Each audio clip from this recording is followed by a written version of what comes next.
সাদা মানুষের উপর অত্যাচার করে, সেটাও কিন্তু মানবতা লঙ্ঘিত হচ্ছে। মোট কথা, আমি যেটুকু মানবতা বুঝি, কোনো দুর্বলকে কোনো সবল অত্যাচার করবে না, এটাই হচ্ছে বিশ্ব মানবতাবাদ। সেটা লিঙ্গভিত্তিক হোক, গায়ের জোর, শারীরিক হোক, অর্থনৈতিক, মানসিক, সামাজিক, ধর্মীয়, যে কোনোভাবে হোক। বিস্তারিত যাব না, অনেক সময় লেগে যাবে। শুধু একটা, এখন তো সংস্কৃত অনেকটা উঠে গেছে, ক্লাস 8-এ একটা সংস্কৃত পড়েছিলাম। বিদুর, যাকে ধর্মপুত্র বলা হয়, তিনি বিদুরস্য সুভাষিতানিতে বলছেন যে ভালো আর খারাপের মধ্যে পার্থক্যটা দুটো শ্লোকে, একটা শ্লোকে 2 লাইনে বলে দিয়েছেন।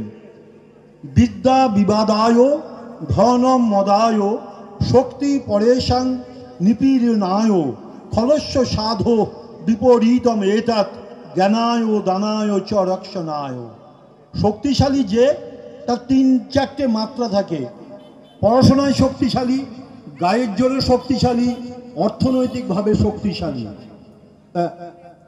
যে খল, অর্থাৎ যে বাজে লোক, খারাপ লোক, সে কি? তার বিদ্যা বিবাদায়, তার বিদ্যে হচ্ছে তর্ক করার জন্য।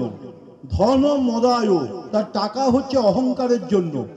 শক্তি পরেশাং নিপীড়নায়, শক্তি হচ্ছে অপরকে নিপীড়ন করার জন্য, অত্যাচার করার জন্য। খলস্য, এটা খলে।